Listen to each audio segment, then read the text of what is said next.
ಓಂ ಶ್ರೀ ಗಣೇಶ ಶಾರದಾ ಗುರುಭ್ಯೋ ನಮಃ. ಹರಿ ಓಂ ನಮಃ ಶಿವಾಯ. ನಮಸ್ಕಾರ. ನಾನು ಜ್ಯೋತಿಷ್ಯ ವಿದ್ಯಾರತ್ನ ಆಚಾರ್ಯ ಶ್ರೀಮತಿ ಸುಗುಣ.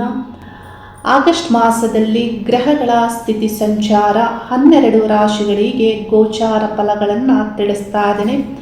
ಆಗಸ್ಟ್ ಮಾಸವು ಆಷಾಢ ಮಾಸಕ್ಕೆ ಕೊನೆಯನ್ನು ನೀಡಿ ಶ್ರಾವಣ ಮಾಸಕ್ಕೆ ಆರಂಭವನ್ನು ನೀಡುವುದಾಗಿದೆ. ಆಗಸ್ಟ್ ಮಾಸದಲ್ಲಿ ನಾವು ಬಹಳಷ್ಟು ವಿಶೇಷತೆಗಳು, ಆಚಾರ ವಿಚಾರಗಳನ್ನು ತಿಳಿಯಬಹುದು. ಆಷಾಢ ಮಾಸದಲ್ಲಿ ಶುಕ್ರವಾರಗಳಂದು ದೇವಿ ಪೂಜೆ ವಿಶೇಷ ಆದರೆ, ಶ್ರಾವಣ ಮಾಸದಲ್ಲಿ ಶ್ರಾವಣ ಶನಿವಾರಗಳಂದು ವಿಷ್ಣು ಪೂಜೆ ವಿಶೇಷ ಆಗಿದೆ ಮತ್ತು ಶ್ರಾವಣ ಸೋಮವಾರಗಳಂದು ಶಿವಪೂಜೆಯು ವಿಶೇಷ ಆಗಿದೆ.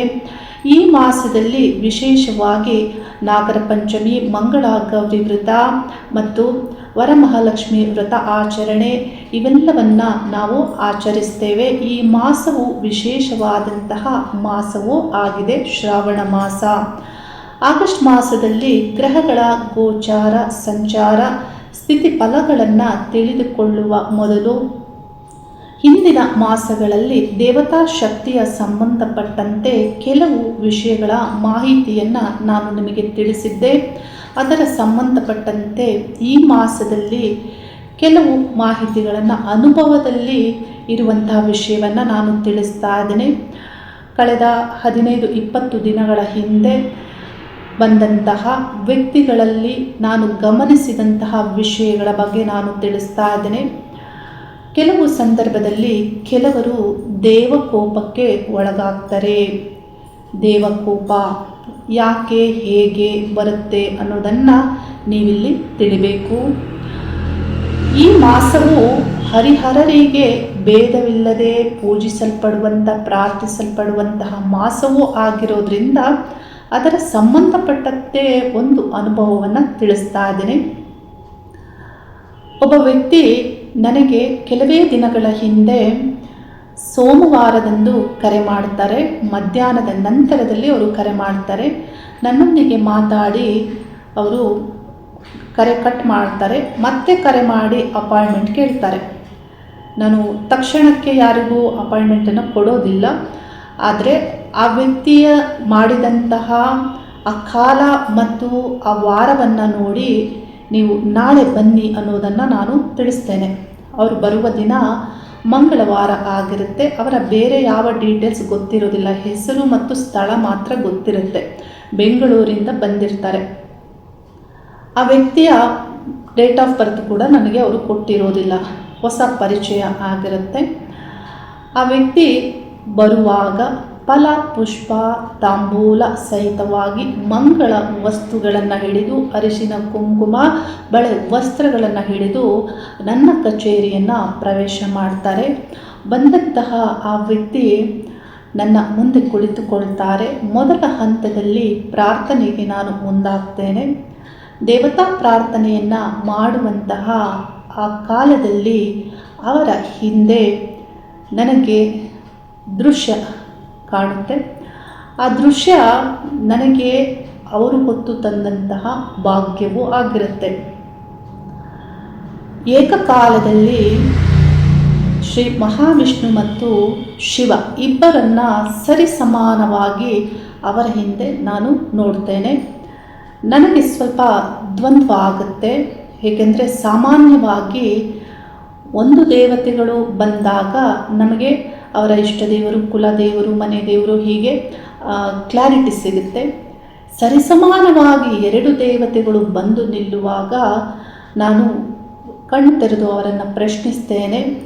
ಈ ರೀತಿ ಕಾಣಿಸ್ತಾ ಇದ್ದಾರೆ, ಇಬ್ಬರೂ ದೇವತೆಗಳು ಸರಿಸಮಾನವಾಗಿ ಸರಿಯಾದಂತಹ ಒಂದೇ ಲೈನಲ್ಲಿ ನಿಲ್ಲುತ್ತಾ ಇದ್ದಾರೆ ಅಂತ ಹೇಳ್ತೇನೆ.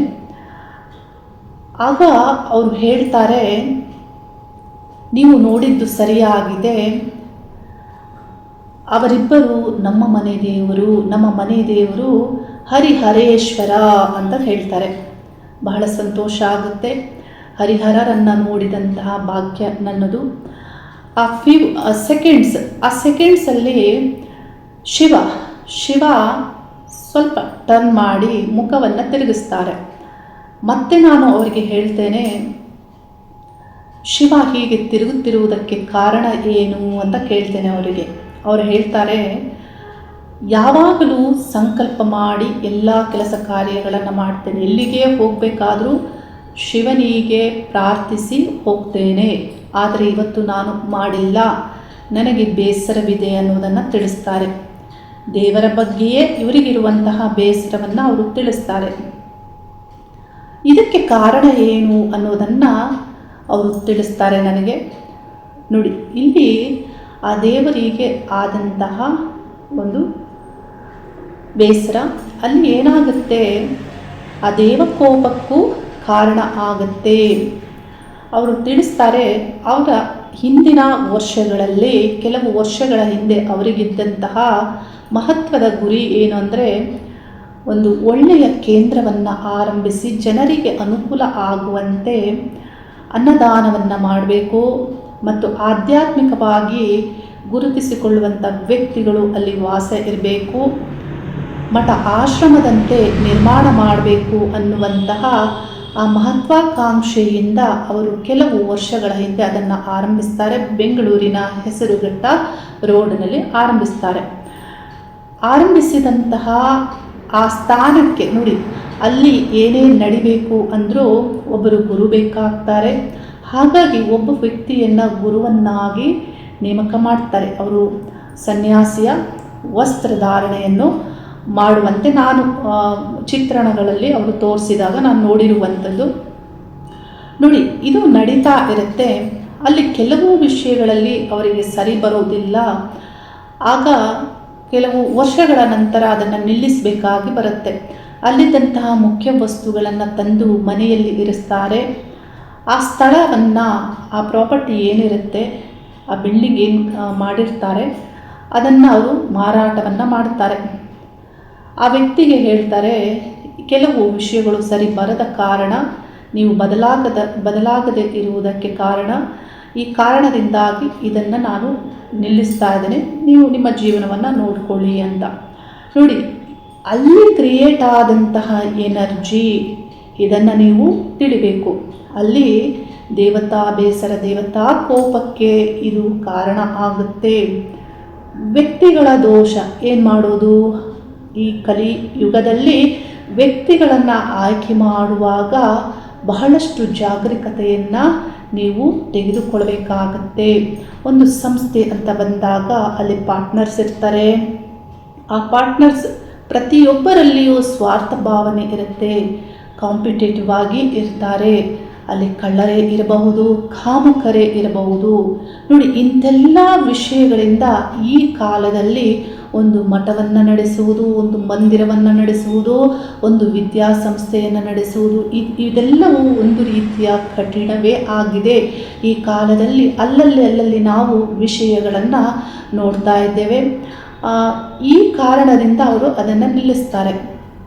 ನೋಡಿ, ಹೀಗಾಗಿ ಆ ದೇವತೆ ಬೇಸರಗೊಂಡಿರುವಂಥದ್ದು.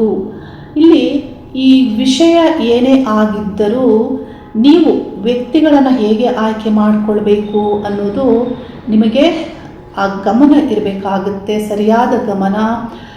ಬೆಳೆವ ಸಿರಿ ಮೊಳಕೆಯಲ್ಲಿ ನೋಡಿ, ನಾವು ಹೇಳಿ ಕೇಳಿ ದೊಡ್ಡವರಾದ ಮೇಲೆ ಬರುವಂತಹ ವಿಷಯ ಭಕ್ತಿ ಅಲ್ಲ, ಅಖಂಡ ಜ್ಞಾನ ವಿದ್ಯಾಯೋಗ.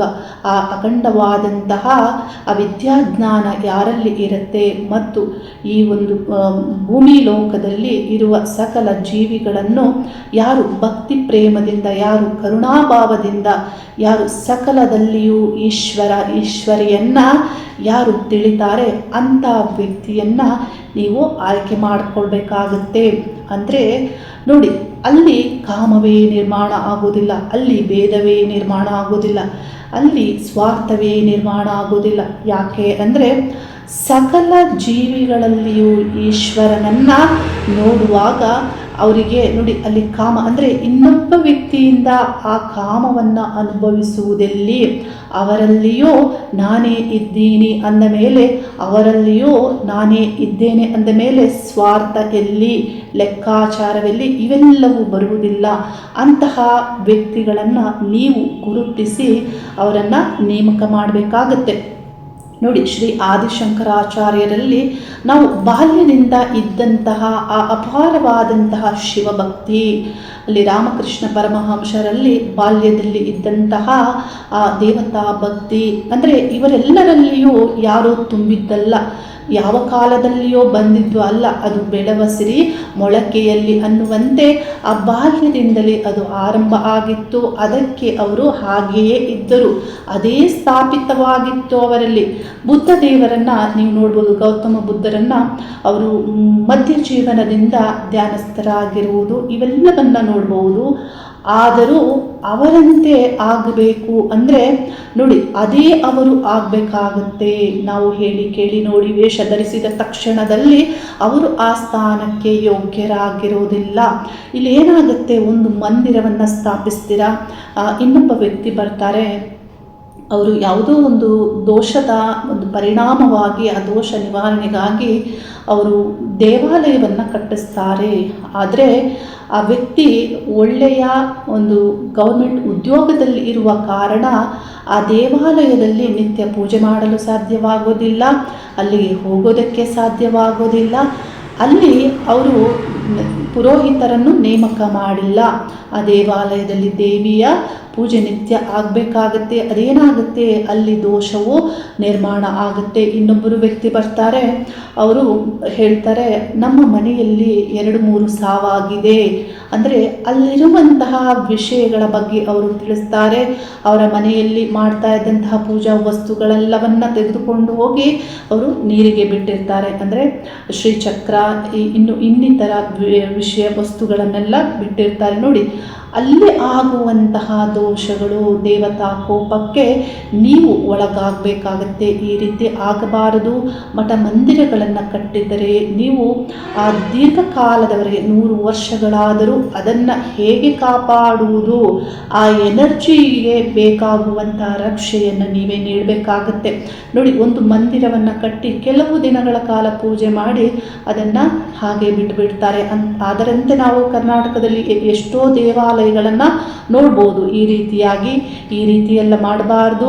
ದೇವಕೋಪಕ್ಕೆ ಕಾರಣ ಆಗುತ್ತೆ. ಮನೆಯಲ್ಲೇ ಪೂಜಿಸಿ ಅಥವಾ ಹೊರಗೆ ಮಾಡಿ ಇನ್ನಿತರ ಯಾವುದೇ ಕಾರ್ಯದಲ್ಲಿ ಆದರೂ ಇಂಥ ಒಂದು ಗಮನಗಳು ನಿಮಗೆ ಸರಿ ಇರಬೇಕಾಗುತ್ತೆ. ಒಂದು ದೇವತೆಯನ್ನು ಪೂಜಿಸಿ ಮತ್ತೆ ಅದನ್ನು ನಿಲ್ಲಿಸಿದಾಗ ಆ ದೇವಕೋಪಕ್ಕೆ ನೀವು ಕಾರಣರಾಗಬೇಕಾಗತ್ತೆ. ಈ ವಿಷಯಗಳನ್ನು ಸರಿಯಾಗಿ ತಿಳಿದುಕೊಂಡು ನಿಮ್ಮ ಜೀವನದಲ್ಲಿ ಇಂಥ ತಪ್ಪುಗಳನ್ನು ಮಾಡಬೇಡಿ ಅನ್ನೋದನ್ನು ನಾನು ತಿಳಿಸ್ತಾ ಇದ್ದೇನೆ.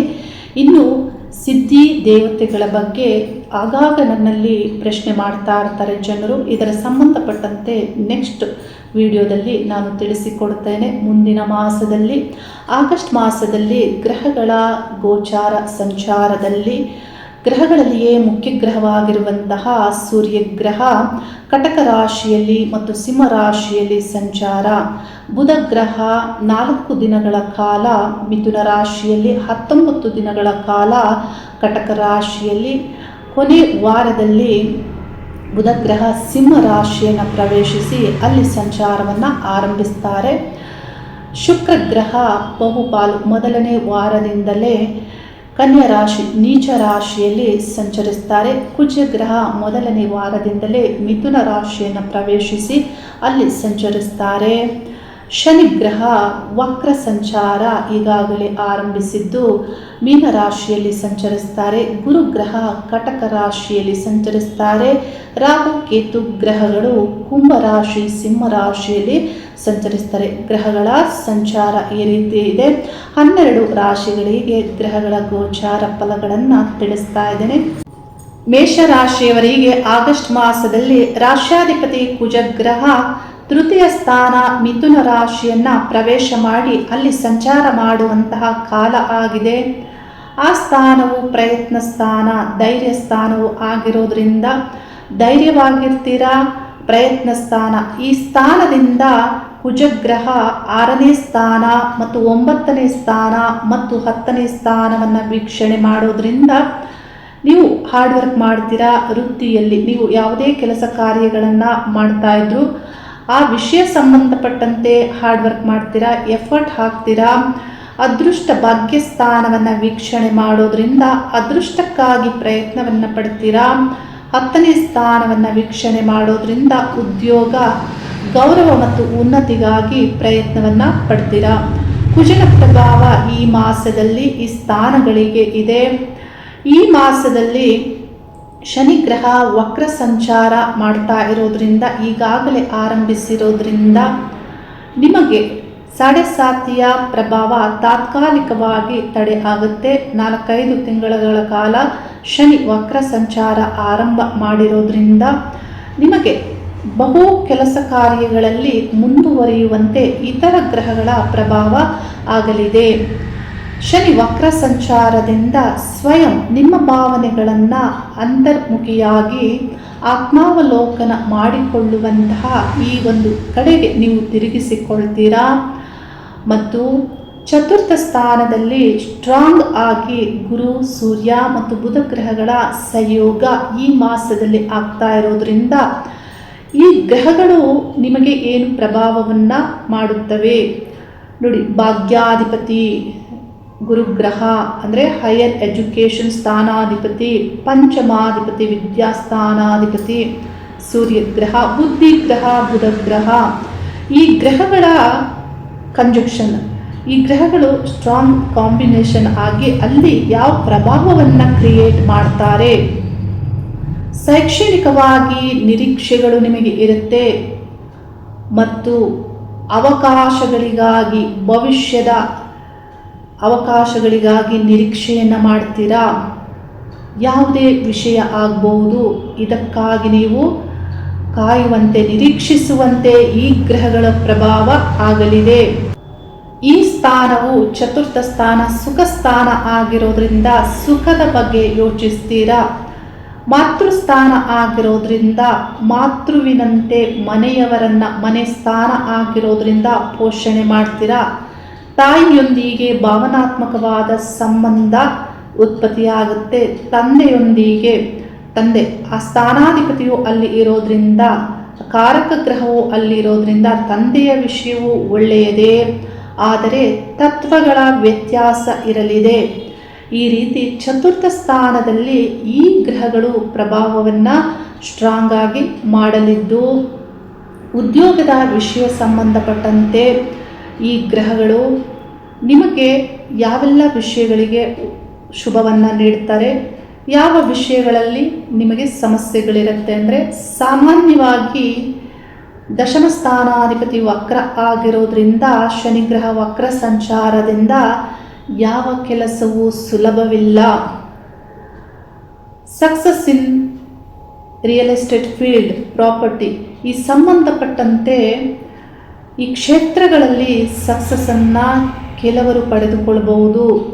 ಯಾರಿಗೆ ಶುಭ ಗ್ರಹಗಳ ಭುಕ್ತಿ ಕಾಲ ನಡೀತಾ ಇರುತ್ತೆ ಅಂಥವರಿಗೆ ಆಸ್ತಿಯನ್ನು ನೋಡುವುದಕ್ಕೆ, ಮನೆಯನ್ನು ನೋಡುವುದಕ್ಕೆ, ತೋಟವನ್ನು ನೋಡುವುದಕ್ಕೆ, ಈ ನಿಮ್ಮ ಈ ಸಂಪತ್ತುಗಳನ್ನು ದೊಡ್ಡದಾಗಿ ವಿಸ್ತರಿಸುವುದಕ್ಕೆ, ಅವುಗಳ ಬಗ್ಗೆ ಆಲೋಚಿಸುವುದಕ್ಕೆ ಇಲ್ಲಿ 4ಥ ಸ್ಥಾನದಲ್ಲಿ ಈ ಗ್ರಹಗಳು ಪ್ರಭಾವವನ್ನು ಮಾಡುತ್ತವೆ.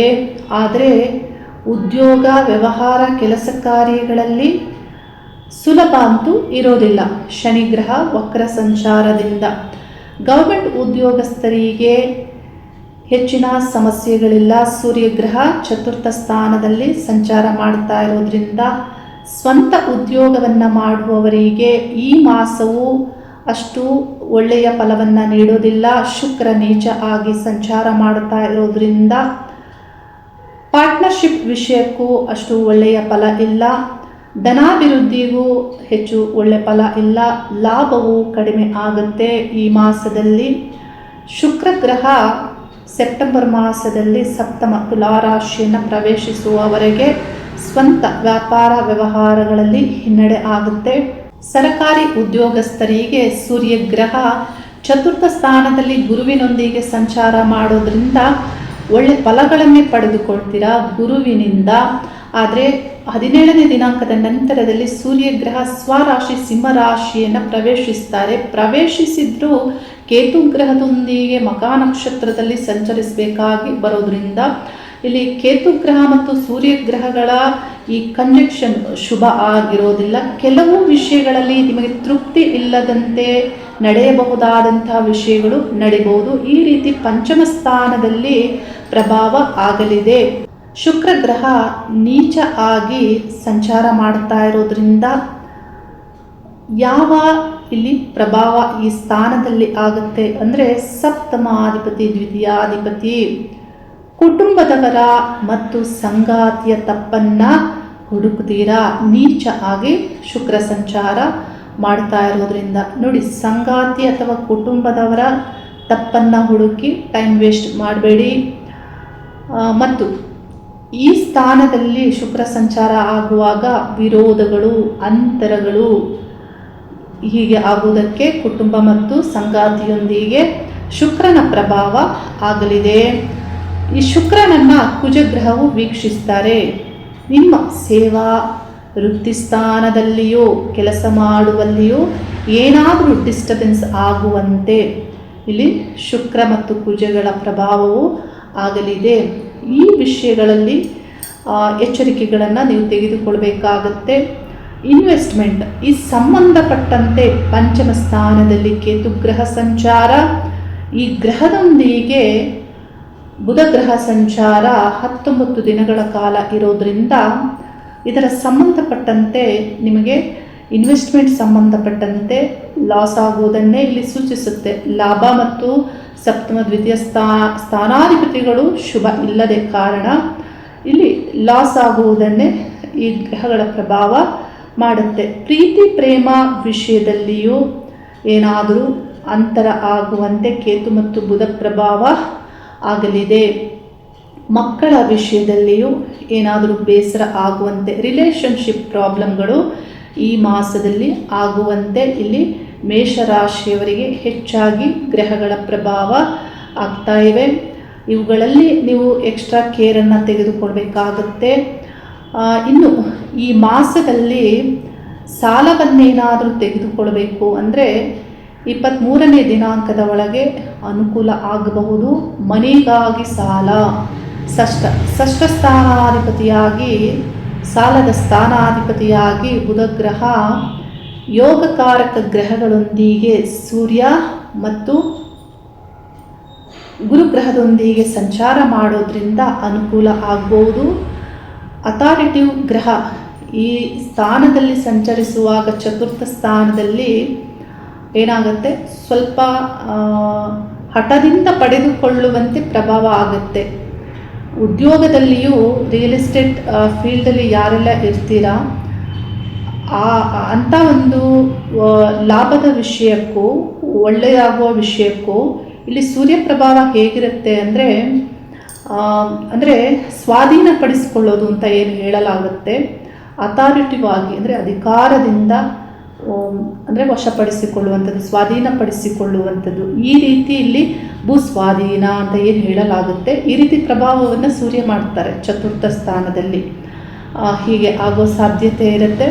ಅದು ಪಿತ್ರಾರ್ಜಿತ ಆಸ್ತಿ ಆದರೂ ಆಗ್ಬೋದು, ಮನೆಯ ಯಾವುದೇ ಆಸ್ತಿ ಆದರೂ ಆಗ್ಬೋದು, ಸ್ವಂತ ಸ್ವರ್ಜಿತವಾದಂತಹ ಆಸ್ತಿ ಆದರೂ ಆಗ್ಬೋದು. ಈ ಗ್ರಹಗಳ ಪ್ರಭಾವ ಈ ಮಾಸದಲ್ಲಿ ಹೀಗಿದೆ. ವಿದ್ಯಾರ್ಥಿಗಳಿಗೆ ಒಳ್ಳೆ ಫಲವೇ ದೊರೆಯುತ್ತೆ. ಏಕೆಂದರೆ ಕುಜ ಹೈಯರ್ ಎಜುಕೇಷನ್ ಸ್ಥಾನ ವೀಕ್ಷಣೆ ಮಾಡಲಿದ್ದು, ಸೂರ್ಯ ಗುರುವಿನ ಸಂಯೋಗ ಚತುರ್ಥ ಸ್ಥಾನದಲ್ಲಿ ಆಗ್ತಾ ಇದ್ದು, ವಿದ್ಯಾರ್ಥಿಗಳಿಗೆ ಈ ಮಾಸದಲ್ಲಿ ಗ್ರಹಗಳು ಶುಭ ಫಲವನ್ನೇ ನೀಡಲಿವೆ. ಇವುಗಳೆಲ್ಲವನ್ನು ತಿಳಿದುಕೊಂಡು ಮಾಸದ ತಯಾರಿಯನ್ನು ಮಾಡಿಕೊಳ್ಳಿ. ಪರಿಹಾರವಾಗಿ ನಿಮಗೆ ಯಾವ ಭುಕ್ತಿ ಕಾಲ ನಡೀತಾ ಇದೆ ಆ ಭುಕ್ತಿ ಗ್ರಹಕ್ಕೆ ನೀವು ಪರಿಹಾರ ಮಾಡ್ಕೊಳ್ಳಿ. ಅಂದರೆ ಆ ಅಭಿಮಾನ ದೇವತೆಯನ್ನು ಪೂಜಿಸಿ ಪ್ರಾರ್ಥಿಸಿ ಆ ಒಂದು ಗ್ರಹದ ಮಿತ್ರ ಗ್ರಹಗಳ ಬಣ್ಣದ ವಸ್ತ್ರವನ್ನು ಧಾರಣೆ ಮಾಡಿ ಶುಭ ಆಗುತ್ತೆ. ಮತ್ತು ವಾರದಲ್ಲಿ ಒಂದು ವಿಡಿಯೋ ವಾರದ ವಿಜಯ ಅನ್ನುವಂತಹ ವಿಡಿಯೋವನ್ನು ನಾನು ಮಾಹಿತಿಗಳನ್ನು ಅಪ್ಲೋಡ್ ಮಾಡ್ತಾ ಇದ್ದೇನೆ. ಅದರ ಪ್ರಕಾರವಾಗಿ ನಿಮ್ಮ ಕೆಲಸ ಕಾರ್ಯಗಳನ್ನು ಆರಂಭ ಮಾಡಿ ನೋಡಿ, ಅದು ಒಂದು ಒಳ್ಳೆಯ ಪರಿಹಾರ. ಲಕ್ ಮಾರ್ಗವಾಗಿ ನಿಮಗೆ ಅನುಕೂಲವನ್ನು ಮಾಡಿಕೊಡುತ್ತೆ. ಸಾಡೆ ಸಾತಿಯ ಪರಿಹಾರಗಳನ್ನು ಮುಂದುವರಿಸಿ. ಶನಿ ವಕ್ರ ಸಂಚಾರ ಮಾಡ್ತಾ ಇದ್ದಾರೆ ಅಂತ ನೀವು ಇದನ್ನು ನಿಲ್ಲಿಸಬಾರ್ದು, ಮುಂದುವರಿಸಿ. ಒಳ್ಳೆಯದೇ ಆಗುತ್ತೆ. ಮುಂದಿನ ದಿನಗಳಲ್ಲಿ ಭವಿಷ್ಯಕ್ಕಾಗಿ ನಿರೀಕ್ಷೆಗಳನ್ನು ಮಾಡ್ತಾ ಇದ್ದೀರಾ. ಪ್ರಯತ್ನವನ್ನು ಪಡಿ. ಒಳ್ಳೆಯದಾಗಲಿ, ಶುಭವಾಗಲಿ. ಹರಿ ಓಂ ನಮಃ ಶಿವಾಯ.